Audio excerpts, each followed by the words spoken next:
వరంగల్ గులాబీమయమైంది. నగరంలోని ఓసిటీ గ్రౌండ్స్లో ఇవాళ టీఆర్ఎస్ పార్లమెంట్ నియోజకవర్గ సన్నాహక సమావేశం జరగనుంది. పార్టీ వర్కింగ్ ప్రెసిడెంట్ కేటీఆర్ ముఖ్య అతిథిగా హాజరై టీఆర్ఎస్ శ్రేణులకు దిశానిర్దేశం చేయనున్నారు. మరింత సమాచారాన్ని మా ఇన్పుట్ ఎడిటర్ పివి శ్రీనివాస్ అందిస్తారు. పివి ఎన్నికలు చాలా ప్రతిష్టాత్మకంగా తీసుకుంది. అసెంబ్లీ ఎన్నికల్లో విజయ దుందిబి మోగించినటువంటి టీఆర్ఎస్ పార్టీ, ఆ పార్టీ అధినేత రాష్ట్ర ముఖ్యమంత్రి లోక్సభ ఎన్నికలు కూడా చాలా సీరియస్ గా ప్రతిష్టాత్మక తీసుకున్నారు. తెలంగాణ రాష్ట్రంలో 17 లోక్సభ స్థానాలుండగా ఒకటి తమ మిత్రపక్షం ఎంఐఎంకు పోగా మిగిలిన 16 స్థానాల్ని కైవసం చేసుకోవాలి. ఆ రకంగా దేశ రాజకీయాలు ఇవాళ రానున్న రోజుల్లో దేశ రాజకీయాల్లో జాతీయ రాజకీయాలన్నీ కూడా సంకీర్ణ రాజకీయాలు ఉంటాయి అనేటువంటి సర్వేల ప్రకారం చూస్తుంటే గతంలో 2014లో బీజేపీకి వచ్చినటువంటి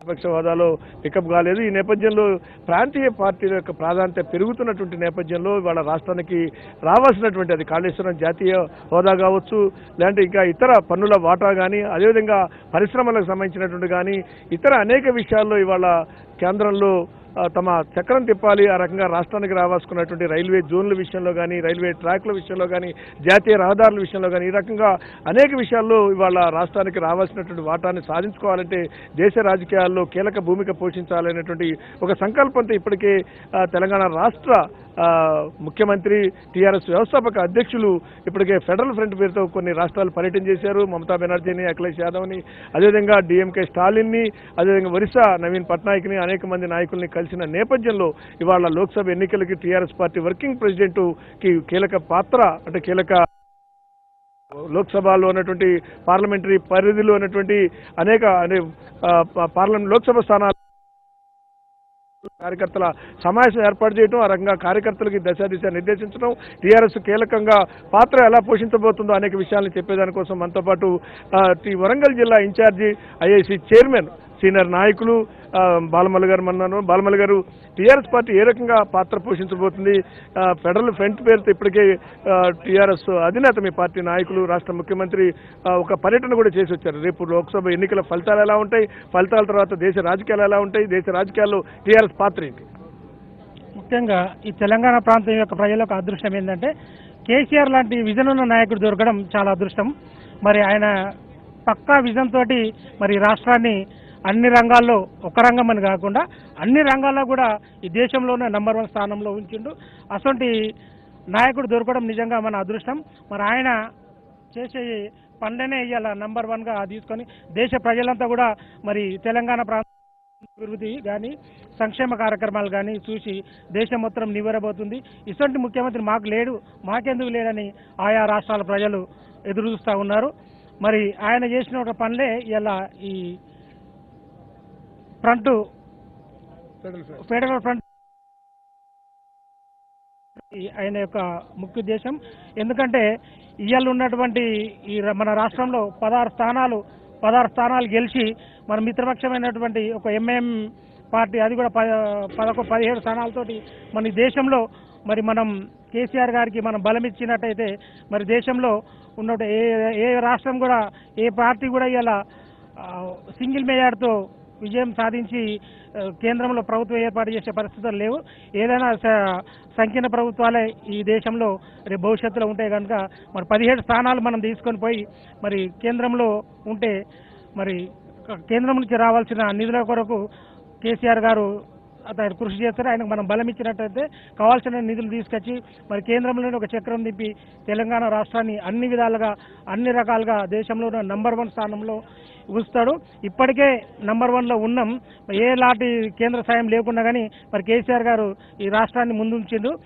భవిష్యత్తులో మరి కేంద్రం మన చేతుల్లో ఉన్నట్టయితే అక్కడి నుంచి ఫండ్స్ తీసుకొచ్చి ఇంతకన్నా డబల్గా పనులు చేసి మరి రాష్ట్రాన్ని సస్యశ్యామలంగా ఉంచుతారనేది కేసీఆర్ గారి ముఖ్య ఉద్దేశం. రైట్, మీరు అన్నట్టుగా ఇప్పుడు మీరంటూ సంక్షేమ రంగంలో ఇవాళ రోల్ మోడల్గా తెలంగాణ రాష్ట్రం ఉందని మీరు చెబుతున్నారు. రైతు బంధు కానీ, వ్యవసాయ రంగం విషయంలో కానీ, లేకుంటే ఇతర పథకాలు అంటే మిషన్ కాకతీయ కానీ, మిషన్ భగీరథ కానీ ఇవాళ వీటి మీద కూడా చర్చ జరుగుతుంది. బస్ ఈ అంశాలే ఇవాళ జాతీయ రాజకీయాలకి టీఆర్ఎస్ పార్టీ యొక్క అవసరం కానీ, లేదా ముఖ్యంగా మీ పార్టీ అధినేత కేసీఆర్ యొక్క అవసరం జాతీయ రాజకీయాల్లో కానీ కేంద్ర స్థాయిలో కానీ ఇవాళ అవసరం ఉంది అనేటువంటి ఒక చర్చగా దారితీస్తుంది. బహుశా ఈ పథకాలు అనేటువంటిది ఇవాళ ఏ రకంగా మీ పార్టీకి ఇలాంటి ప్రభుత్వానికి పేరు తెచ్చిపెట్టినాయి?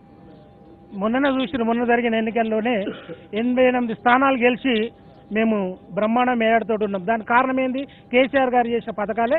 ఇక్కడ ప్రజలు మమ్మల్ని దీవించి, కేసీఆర్ గారిని దీవించి మరొకసారి రాష్ట్రాన్ని ముఖ్యమంత్రిగా చేసిర్రు.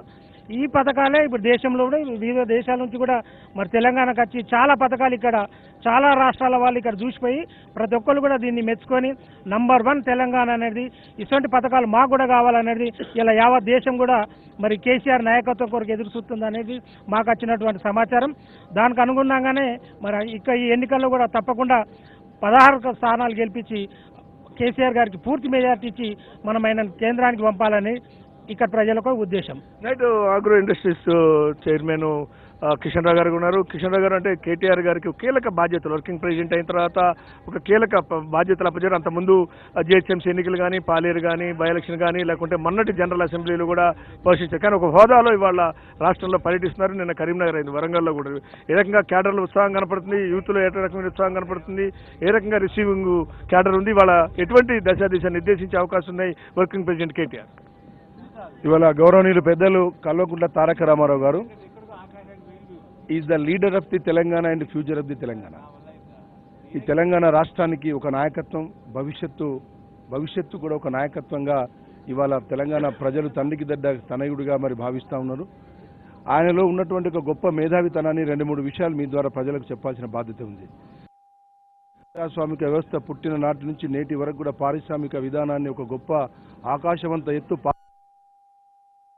The intellectuality from the with the Kalvakuntla Taraka Ramarao అనడానికి ఇంకా అతిశయోక్తి లేదు. ఏ దేశంలో ఏ రాజకీయ పార్టీ నాయకత్వం, రాజకీయ పార్టీల వారసత్వం కూడా చేయనటువంటి కార్యక్రమం. ఈ హైదరాబాద్ వరంగల్ నగరంలో 1932-35 ప్రాంతంలో ఏర్పాటు చేయబడ్డ ఆజంజాహి మిల్లును అమ్ముకున్నారు. కానీ కల్వకుంట్ల తారక రామారావు గారు, పెద్దలు కేసీఆర్ గారు హైదరాబాద్ నగరం తర్వాత వరంగల్ నగరాన్ని తీర్చిదిద్దాలి అన్ని రంగాల్లో అనేటువంటి మాట మీద కేటీఆర్ గారు ప్రపంచ దేశాలు తిరిగి ఈ వరంగల్ నగరంలో టెక్స్టైల్ పార్క్ను 1200 ఎకరాలలో మరి ఫౌండేషన్ స్టోన్ వేసి పూర్తి కార్యక్రమానికి చేపట్టడం జరిగింది. దాంట్లో భాగంగా ప్రపంచ దేశాలు సైతం ఔరా అనేటువంటి విధంగా టీ హబ్ను, నిరుద్యోగ యువతకు కూడా టీ హబ్ను ఏర్పాటు చేయడం జరిగింది. మరి ఎందుకు ఇవాళ పార్టీకి మరి కల్వకుంట్ల తారక రామారావు గారి యొక్క నాయకత్వంలో అందరూ కూడా కార్యకర్తలు సంతోషంగా ఉన్నారు. ప్రతిరోజు 4 గంటలు తెలంగాణ భవన్లో ఉండి మీ కష్టసుఖాలు పంచుకుంటా అనేటువంటి ఒక మాటకు నిలబడి మీరు పనిచేస్తూ ఉన్నారు. ముఖ్యమంత్రి గారు భారతదేశంలో సంక్షేమ కార్యక్రమాలు ఎన్నైతే ఉన్నాయో అవి అమలు చేయాలంటే ముఖ్యమంత్రి గారికి పని ఒత్తిడి ఉన్నందున ఒక మంచి డైనమిక్ లీడర్ను కార్యనిర్వాహక అధ్యక్షునిగా ఇవ్వడం వల్ల ఇవాళ పార్టీకి కేటీఆర్ గారు ఏమంటున్నారంటే 100 సంవత్సరాలు పార్టీ బతకాలి అంటే కార్యకర్తలను పటిష్టం చేయాలి అనేటువంటి దాని మీద కల్వకుంట్ల తారక రామారావు గారు పనిచేస్తూ ఉన్నారు. వారి నాయకత్వంలో ఆ రోజు 100 సీట్లు గెలిచి తీరుతాం అసెంబ్లీలో అని మాట చెప్తే 100 సీట్లు గెలిచాం. ఒక ట్రక్కు గుర్తు కనుక రాకపోతే 100 సీట్ల రిజల్ట్ ఉంది. ఇవాళ కూడా 16 సీట్లు గెలుస్తామని చెప్పని వారి జగన్నాథ రథ చక్రాల కింద జిహెచ్ఎంసీ ఎన్నికల్లో చిత్తుగా ఏ విధంగా అయితే ఓడిపోయిండ్రు. ఇవాళ కేటీఆర్ గారి విజయోత్సవ తెలంగాణ రాష్ట్ర సమితి మరి ఈ పార్లమెంటు ఎన్నికల జగన్నాథ రథ చక్రాల కింద మరి ప్రతిపక్ష పార్టీలు చిత్తుగా ఓడిపోయి 16 సీట్లు గెలిచి తీరుతామని చెప్పి రైట్.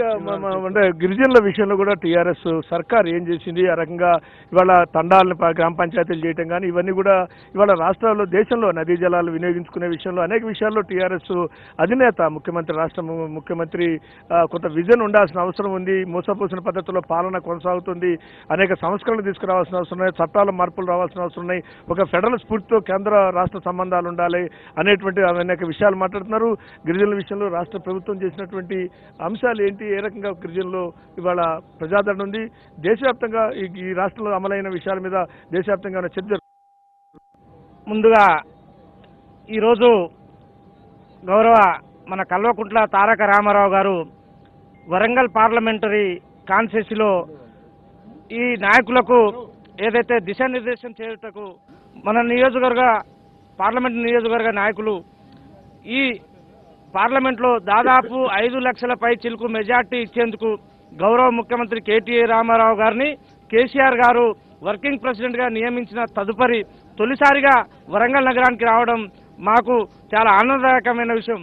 ఏదేమైనా ఈ యొక్క నిర్ణయం వల్ల గౌరవ ముఖ్యమంత్రి గారికి యావత్తు తెలంగాణ రాష్ట్రం అంతా ధన్యవాదాలు తెలియజేస్తున్నది. అదే కాక ఇవాళ భారతదేశంలో 29వ రాష్ట్రంగా ఏర్పాటైన ఈ తెలంగాణ రాష్ట్రం రాష్ట్రంగా ఏర్పాటై ఇవాళ అభివృద్ధి పథంలో అనేక సంక్షేమ కార్యక్రమాలను ఏర్పరుస్తూ వాటి అమలు పట్ల గౌరవ ముఖ్యమంత్రి గారి ప్రభుత్వం, ముఖ్యమంత్రి గారు తీసుకుంటున్న చొరవ వల్ల ఇవాళ దేశంలోనే నెంబర్ 1 రాష్ట్రంగా పేరుగాస్తూ ఇవాళ మిషన్ భగీరథ, మిషన్ కాకతీయ లాంటి ఈ యొక్క పథకాలు ఇవాళ ఐక్యరాజ్య సమితిలోనే ప్రశంస అందుకున్నాయంటే ఇంతకంటే గొప్పదేంది.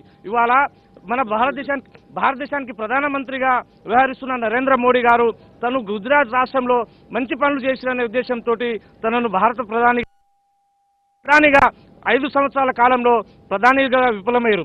ఎందుకంటే మా తెలంగాణ ప్రాంతంలో జరిగిన నీళ్లు, నిధులు, నియామకాల దోపిడీ, అన్యాయాలను అరికట్టేందుకు స్వతంత్ర రాష్ట్రంగా ఏర్పాటైంది. కానీ కేంద్ర ప్రభుత్వం మా తెలంగాణ అభివృద్ధి కొరకు నిధులు కేటాయించకపోవడం చాలా దురదృష్టకరం. ఇవాళ నరేంద్ర మోడీ ఏదైతే గుజరాత్ రాష్ట్రంలో అభివృద్ధి చేసినో దానికి 99% రెట్టింపు స్థానంలో ఇవాళ గౌరవ మా ముఖ్యమంత్రి కేసీఆర్ గారు అనేక సంక్షేమ పథకాలు మా యొక్క చిలకారుల కోరికైన తండాలను గ్రామ పంచాయతీలు చేయడమే కాక మా యొక్క రిజర్వేషన్ పెంచమని కేంద్ర ప్రభుత్వానికి విన్నవిస్తే కేంద్ర ప్రభుత్వంలో భాగస్వామైన ఆ బీజేపీ ప్రభుత్వం మా రిజర్వేషన్ పెంచడమే కాక మా యొక్క నియోజకవర్గాల పునర్విభజన చేయాలన్నా కూడా మా యొక్క అంశాలను పట్టించుకోక విఫలమైండు. రేపు రాబోయే రోజులలో ఫెడరల్ ఫ్రంట్ ఇవాళ భారతదేశమే కాదు ప్రపంచమంతా చూస్తున్నది గౌరవ ముఖ్యమంత్రి కేసీఆర్ గారు తెలంగాణ ప్రాంతంలో చేసే అభివృద్ధి పనులను.